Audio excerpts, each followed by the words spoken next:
ይሄንን ቻሌንጅ ቢያንስ 10 ሚሊዮን ሚኒመም ኢትዮጵያ ውስጥ ቴዲ አድናቂዎች ነን የምትሉ ይሄን ካደረጋችሁ ቴዲ በቂ ገንዘብ ያገኛል። አንድ ሀሳብ መጥቶልኝ ነውና ሁላችሁም በደንብ ልብ ብላችሁ እንድትሰሙ ከዛ ይሄንን መረጃ ኮፒ ሊንክ ሼር እንድታረጉ ፈልጋለሁ።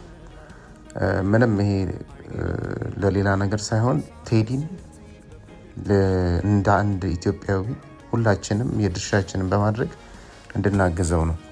እንግዲህ ሁላችን እንደምናውቀው ይሄ አልበም ሊለቀቅ የነበረው በሰዋሰው መልቲ ሚዲያ ነበረ።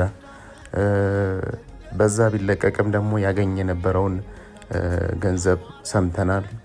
የቅድመ ክፍያ 33 ሚሊዮን ከዛም በረጅም ጊዜ 55 ሚሊዮን ድረስ የሚደርስ ነበርና በሆኑ ነገሮች ስላልተስማሙ ብቻ ቴዲ ይሄን ሀሳቡን ቀይሮ በራሱ ዩቲዩብ ቻናል ለመልቀቅ ወስኗል። ልብ ብላችሁ አይታችሁ ከሆነ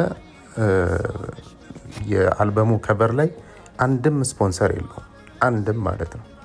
እና the only thing ቴዲ ከዚህ አገኛለሁ ብሎ ያሰበው በዩቲዩብ ቪው በሚከፈል ነገሮች ብቻ እንደሆነ ነው የምጠረጥረው ወይም የምገምተው።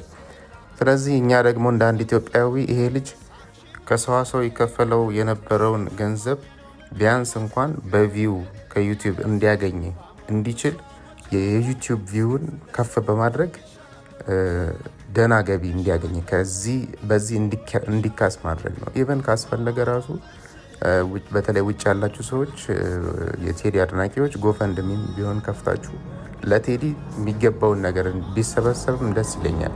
ባይሆንም በሙያው በችሎታው ደግሞ በሰራው ነገር እንዲያገኝ ቪውን ከፍ ማድረግ የኛ ኃላፊነት ይሆናል።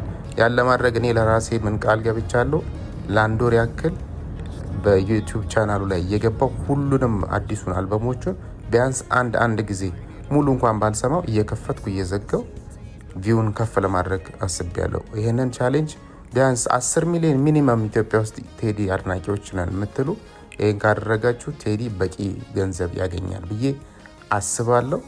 ይሄንን ቻሌንጅ እናጧጥፈው። ለቴዳ ይሄ ያንስበታል እንጂ አይበዛበትም። ሁላችሁም አሁን ይሄንን ቻሌንጅ ተቀባበሉት። እንደኔ የመጣልኝ ሀሳብ ይሄ ነው። እኔ አንድ ሰው በአንድ ወር ውስጥ 18ቱንም ቪዲዮ አንዳንዴ ቪው ባረግ 30 ቪው ይኖራል።